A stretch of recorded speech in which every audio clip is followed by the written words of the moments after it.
Let's add to the conversation. We'll bring in Danielle Shay, VP of Options at Simpler Trading, get her take on Danielle, 850 on Tesla comes and goes. Hi, good to see you. Hey, good to see you too. As always. Let's jump right into things here because it's at day lows right now. Give me your take, first of all, on the report. What did you think? You know, after which, you know, we get this huge down day. So, first of all, I just have to start off by saying I'm a huge Tesla fan. So I know people can be on one side or the other, but, when you're looking at this earnings report and looking at this reaction, I mean, I think that everything that Elon said yesterday was expected, right? I mean, first of all, I think that the market is ignoring the fact that they beat on earnings. They beat on revenue. Yes, guidance was a little bit slow because of the chip shortage, but I mean, that's not a surprise.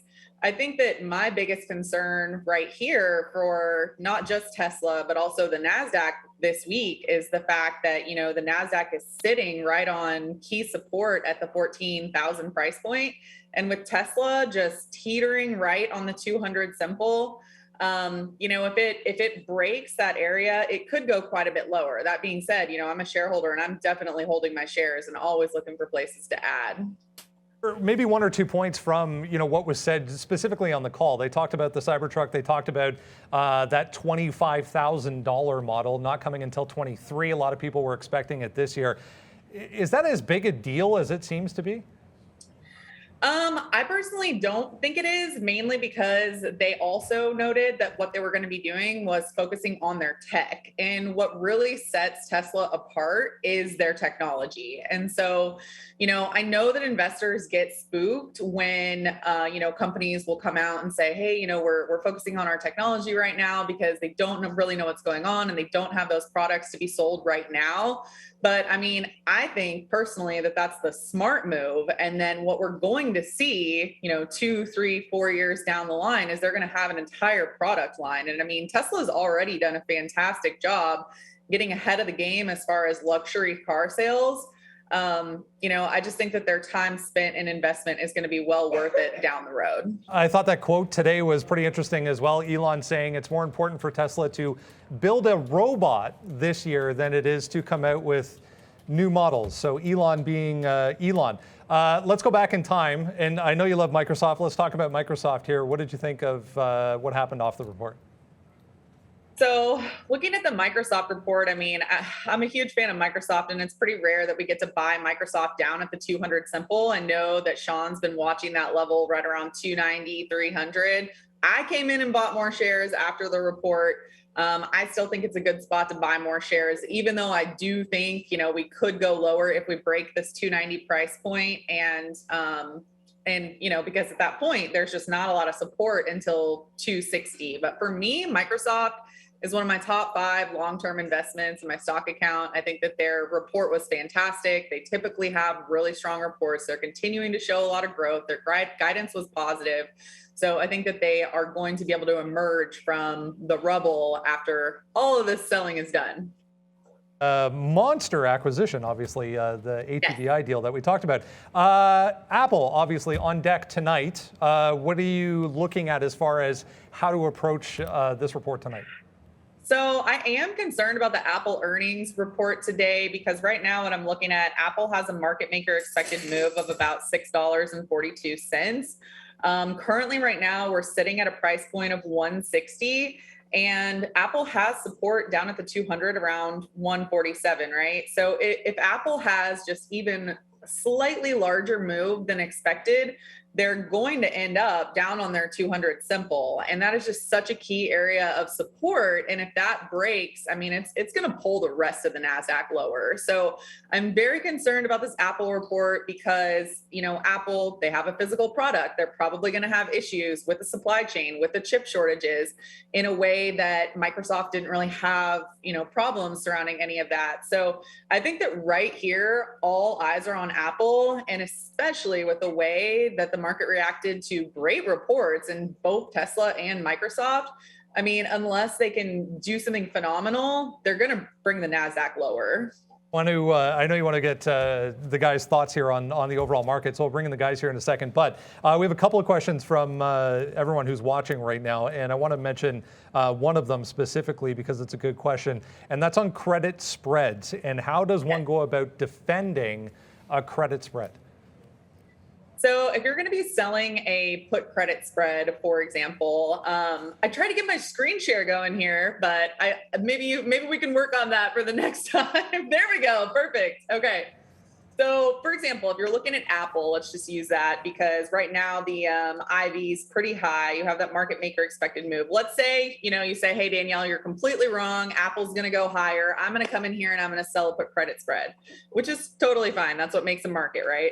So if you came in here and you sold a put credit spread, I like to do them at the money. So for example, if I sold, right now, current price is 159.25. So if I sold a put credit spread at, let's say 159 and then bought the, let's say 155s. And then let's say tomorrow you wake up and Apple's all the way down here at what? 150. You have a put credit spread that's now in the money, totally max loss.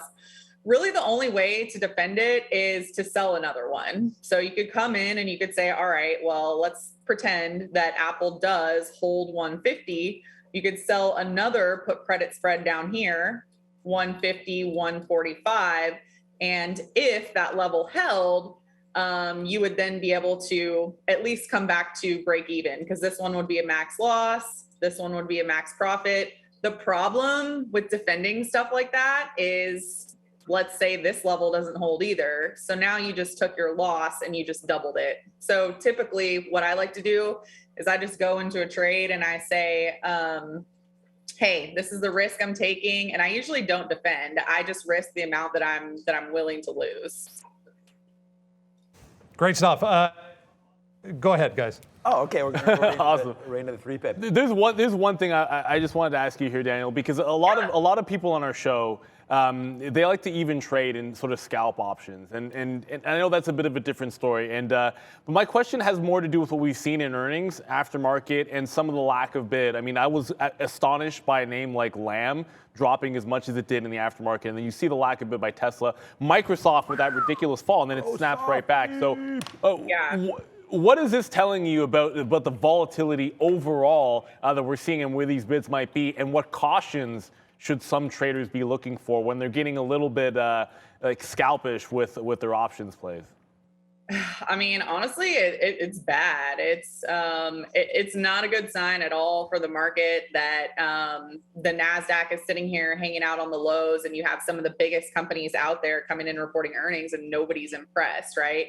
So I think that when you're scalping, I mean, there's a couple different things that I like to look at. I can bring up my intraday grid that I use. But when I'm scalping, this is basically what I use. So I'm using the market internals. Definitely have to look at the ticks. I mean, I want to see if there's, more buying versus selling. This is pretty much my primary tool that I use right here. I also follow the volume up or volume down.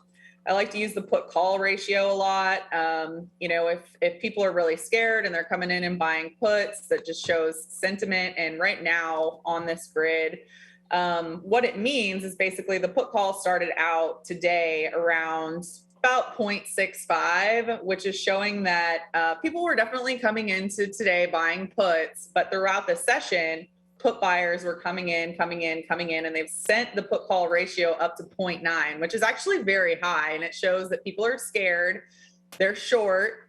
And so what that tells me as far as a scalping basis is you have to be really careful when you're trying to come in and short the market because a lot of other people are doing the same thing. And what will happen so often on days like today, when you're down here, these are 5-minute charts of the S&P, the Dow, and the NASDAQ. When you're down on the lows of the day, especially going into the last hour of trade and the put call ratio is this high, all it takes is just a little bump in buying, and you would see that coming through on the ticks if you get about like a plus 600 or more. And the short sellers can get squeezed out real fast, and you see a rip rally into the end of the day. So For me, when I'm, trading these kind of volatile markets, I have to use the put call ratio. I have to use the ticks, and I have to use these 5-minute charts, because you just want to be really careful when the sentiment is getting shifted one way or another. Thank you so much. It's something I know a lot of people, our traders, have been looking at before, so I want to make sure we got your advice on it. Thanks again, Danielle. Yeah, of course. I want to ask you about something here, but if you can go to my screen quickly, guys, I just want to talk to the viewers about Microsoft. We were just buying this dip down here, and 298, 298.50, we were buying this. Now we're a buck and change in the money on Microsoft, and it's still starting to go out. So just for you guys know, we're going to try to get out in this grouped out area here around 301. We'll see if we can get this for about 2 and change here to sort of cap off what's been happening. But hi, Danielle, how are you? Hey, good. How are you? Good. Sorry about that. I just had to go over some of the trades there. We've been messaging a little bit back and forth, and I mean, and you mentioned in your sort of office and amongst people that you're with too, there is some talk maybe about the S&P even falling another 20%, something like that. And I'm using the words kind of like a doomsday situation.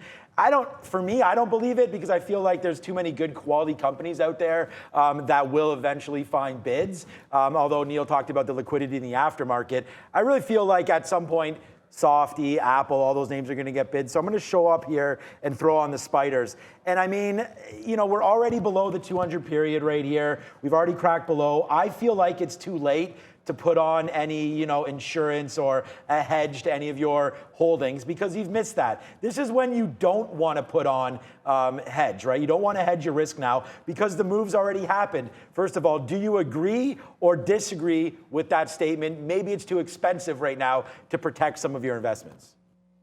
Hey, I completely agree with what you're saying. Literally every single point. And, the fact of the matter is like, that's when people are always asking, hey, how can I hedge? And it's like, well, you really want to hedge when the market's up at highs. But if you really, really want to do it, don't let me stop you, because I do think that there's a pretty decent possibility that, with the indexes down below the 200 and the fact that we've gotten through earnings and we haven't seen any bid really that was meaningful, I do think that there's a possibility that we go quite a bit lower. So, if you really, really wanted to hedge right here, the problem is it's going to be so expensive. If you go out, 2-3 months and buy some Delta 70 SPY puts, it's going to cost you $3 or $4 grand a pop, which is a very expensive options trade. And if you're wrong, that entire thing is going to go to zero. So it's just one of those things that for me, down on these levels, what I'm doing is I'm looking for those large cap, mega cap stocks, the market leaders. You've got Microsoft, you've got Apple, normally Tesla, Home Depot, Lowe's, Costco. I'm looking for signs of life in those stocks. And I'm really just focusing on like day trading and also buying long-term stocks, because right here, you're really at a really important tipping point, and it's not really a great time to put on a lot of swing trades because we're teetering on a ledge here. Yeah, that's sort of what we've been advising these guys is like, if you want to put on a swing trade, do it kind of at your own risk, because no one can predict what's about to happen. And I think you had a good point there about Tesla too. And I said this just before you came on. Like yesterday it was 950, today it's 850. You drop another 10%, and then it's 750, and then you get to 650, and then the next thing you know, everyone's in this huge panic and in a tizzy. And then I just think that calmer heads will eventually, allow you to settle down, understand the risk you have. And honestly, when we talk about hedging portfolios, I really think that if you're at the situation where you're like, oh my God, I'm so nervous, then you had too much in there to begin with. So just exit out, calm down, watch your positions, and see what happens from there. I do want to, before we let you go, I want you to promise me something here, and this is not going to be that drastic, and I know that you are. I'm putting you on the spot here, by the way. And that is that, and I know you're busy throughout the day. And if you do see something that does catch your eye, like a trade that is, a can't miss trade, will you promise to come on TraderTV.Live and tell us about a great opportunity that you find? Yeah, for sure. I can definitely do that. I'll tell you right now that like I don't day trade a lot. Like I normally swing trade, but the times that I do day trade are going to be the first hour in the morning and the last hour at the end of the day, because the trade that I kind of just walked through where you're watching those market internals, you're watching the ticks, you're watching the lows on the day, the time that those usually come through are going to be at the beginning of the day when people are panicking because of the overnight price action, and at the end of the day when people are panicking. So yeah, I mean, we can definitely do a segment like that. That would be awesome. Yeah, I kind of want to do like a segment like where you get like, I'm going to copy this from another channel where they have like options action, and all of a sudden it's like this option is being, bought at 20 times, normal volume, something like that. If something triggers like that, let us know, send us a message and we'll have you right back on. I do want to say we can put the 3-pip back on. Yeah, thank you. Wow. There you go. How did that happen Rob, so fast? he knows I want to say something because Neil, and we talked about this last time, a huge Buffalo Bills fan. Oh, goodness. Okay, so now his new unfavored number is 13 because of the 13 seconds. And I know you were watching that game. What an exciting game that was. And I just want to say good luck to the Kansas City Chiefs, because now we have Danielle Shay as a member of our Trader TV Live family. So now, Neil, we can cheer for the Chiefs. Can you cheer for the Chiefs, Neil? I don't have a choice. Okay, so there we go. So we'll cheer for the Chiefs. That's cold. Man of many words over there. But no, look, I'm a Packers fan. You know it hurts. I'm a Packers fan. So you think they're going to win the Super Bowl, Danielle? I think so. Patrick Mahomes, he's absolutely amazing. I am born and raised in Kansas City, so I'm a little bit biased, but my family's going to the game this weekend. I'm not going to be able to make it, but yeah, my dad and my brothers are going to be there this weekend in person, and yeah, I think that they can do it. I think they should. I mean, they have to be the favorite to win. That was Arrowhead is amazing, by the way. We saw. I think the semifinal game was the two best teams in the NFL played each other. I think that was obvious. So hats off to Patrick Mahomes. The guy's an absolute beast, man. Like he killed it. I'm still hurting because I wanted to be in Buffalo this weekend watching the AFC Championship game, and obviously that won't be the case. So I hope your family enjoys it. I'll be rooting for them because when you get knocked out, you cheer for that team to win. Danielle Shay. That's so nice of you. Danielle Shay, VP of Operations at Similar Trading. Thank you so much for coming on. We look forward to you next week. And don't be shy. Come back if you see something you want to tell us. All right, I will. Ciao.